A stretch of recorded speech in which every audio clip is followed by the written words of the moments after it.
So take a look at that. The Japanese Type 10. It is finally here. Okay, well, it's not here. It's in the dev server for the time being. Now, please understand something. Everything I'm saying in this video is going to be based off either my own opinions, what I'd like to see, what I expect from it, more so than factual things. Okay, I haven't even read the dev blog on this vehicle yet. Is it out?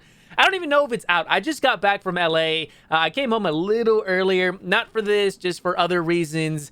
Yeah, I'll talk more about that as we progress through the rest of the week. I have until the 10th to get out that product. But anyways, point being, let's take a look at the brand new Japanese Type 10. This vehicle has been something I have been yearning for I would say a little over a year now, ever since the second Type 90 came into the game, which has been driving me nuts. Now, don't get me wrong. The Type 90s are fantastic tanks. They are just, unfortunately, a little outclassed by their other NATO counterparts. Better thermal sights, better gun sights. Mobility is really good. Reload rate is very good. And most of those features, from what I've noticed, are present here as well, which is very nice. Now, again, another understanding, if you will, please, I don't really know the real world specs of this vehicle. I don't know how fast it goes. I don't know what type of firepower it has. I don't know its protection. I know nothing about it in the real world. All I know is that it exists, it looks really cool, and it's very fast, and it has pneumatic suspension, which I'm pretty sure is in here too. I haven't taken the time to really look into this vehicle, so bear with me, guys. Okay, so again, with that being said, let's dive into the dev server of the Type 10, and as usual, take everything I'm going to be saying with a grain of salt, because again, it is the dev server. Now, the first thing I want to notice really quickly is how pretty this tank is. It is not one of the most modern tanks in the game, absolutely not. I think the T80 PVM or the Leopard 2 PL are some of the most modernized vehicles in the game, but this is the most modern Japanese vehicle in terms of NBT, because the Type 90 was getting a little dated. And just look at those curves. It looks really pretty. Now, let's take a look at the customization, yeah? Really quick. I never do this. This is all the camo patterns it gets. Really, really pretty in my opinion. This one's pretty nice. A little too flashy for my liking. Summer, solid color, one I personally like. You have summer camouflage, again, the ash, which is something that I guess many people here do enjoy. Late winter, then you have, again, winter, late bicolor. It's all the same you would find with the Type 90s, the Type 16, the Type 93, and so on and so forth. So it's nothing really new, as you can obviously see right here. I do like to use, personally, the bicolor green because it's very fitting for me, at least, because I've actually seen this camo in photos, etc., etc. But anyways, let's take a look at some of the more specialized features of this tank. Is that an optic right there? That is, I don't even know what that is. It looks pretty cool though. But the first thing I want to point out really quickly, and you'll notice this in the X-ray, is the optics. 4 times to 13 times sight. I assume this is Gen 3 or Gen 2 thermal sights. If it's anything below those two, I'll be very upset. We'll find out in just a quick moment. Okay, 4 times to 13 times. That is amazing when you take a look at, say, the Type 90s. Just let me go ahead and put this somewhere. Where can I put you? Right here? Yeah, take a look at this. Look at those sights.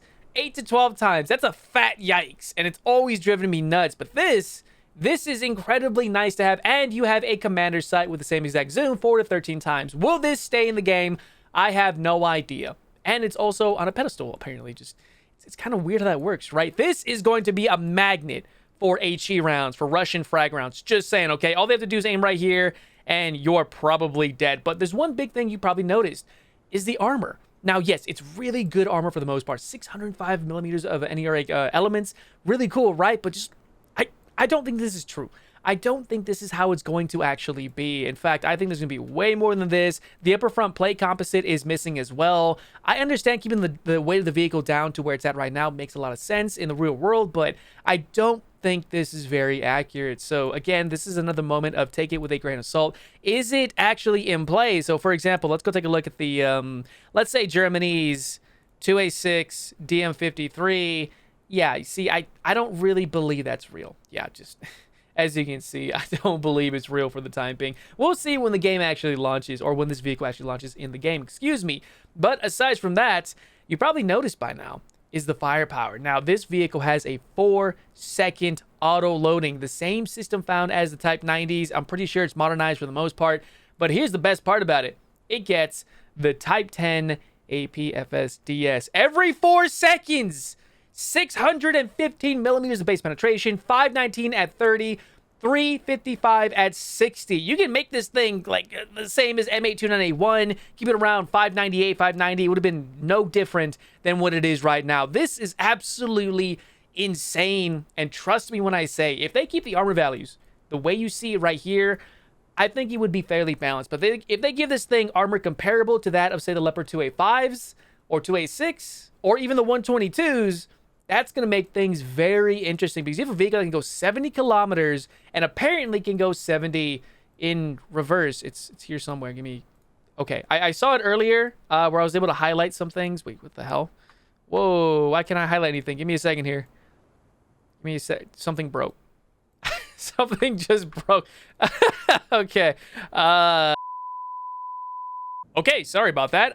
We're good. We got everything back. I don't know if I was clicking something or I don't know what the hell was going on there. But anyways, we're back at it really quick. So check this out. 70 going forward, 70 in reverse. Is this going to stay like this? I don't know. I hope it does. I'm pretty sure that's realistic, as I kind of read it a long time ago somewhere, but I don't know. Again, I'm speculating here, okay? Don't get on my butt and say, oh, it really does in real life, but because I haven't read into it too far, okay? So bear with me here. Now, the engine isn't fully maxed out, as you can see right here, because it's not spaded. Now, this vehicle didn't come to me spaded because Gaijin forgot to give me my battle trophy. That gives me the 7 million golden eagles in every vehicle for free for dev server stuff. I'm not exactly super privileged today, okay? So bear with me. I had to throw my own money at it. But for the most part, I'm fully expecting this thing to go, of course, 70 kilometers an hour, both forward and in reverse, which is fantastic. And also, you do get not only a 4-second reload, but a targeting speed of 19 degrees a second. That's really, really good, because if you take a look at the Type 90s, 6.8. You see where I'm getting at? Vertical guidance, -7, +10. Same thing here. Okay, I understand that. I don't mind it, but you also pair it with pneumatic suspension. You know what? Let's go into the actual game itself. I want to see how far this thing goes with this pneumatic suspension. Maybe like the real one? Who knows? Whoa. Whoa. That sounds really cool. I like that. I don't know. I like that. That sounds pretty cool, actually. Anyways, let's see what we got. Kind of kneeling. And we're still going. Is that it? Wow. Talk about scraping your front end. Jeez. Oh, that's not terrible. It's good, actually. No, I'm not going to say it's terrible. It's actually really good. Let's go back to center line here. I'm going to go ahead and raise it. And that's actually really good. We're raising it. We're raising it. Not too high. Let's see how low it can go. As low as the Type 90s. Maybe better. Oh, that's so low. Oh, no, that's so low. Oh, that's so low. Dude, that is great. I mean, it's colliding with the floor. That's how low it's going. Is it going to stay like that? I really hope it does. That is insane. All right. Let's go back to normal really quick. Let me go ahead and do this. There we go. Okay, it's not the best. It does add good elevation for the most part, but it kind of is what it is. But that, man, that was great. Vertical or turret traverse. This is not a spaded tank. This is a stock tank, so I fully expect this. Anyways, let's go back to the hangar, shall we? Actually, sounds good too. That was brilliant. That really was. Just how small it can get. Just it's great. I hope it stays like that. Okay, please, Gaijin. Don't change that. It's going to make for some really good memes, okay? So, with that being said, guys, that was more or less my initial little look-see into the Type 10. I know I'm a little late to this. Again, I just got back from LA.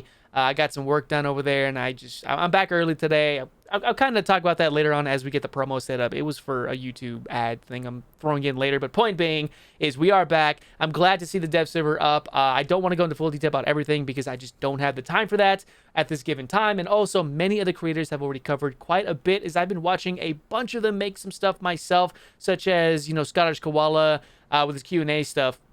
And, so on and so forth. Other creators, Spitfire, Ash, everything else for that matter. You guys know who they are. Go check them out. Also, one more thing, too, I've been asked quite a bit is, hey, when are you going to talk about the Q&A stuff?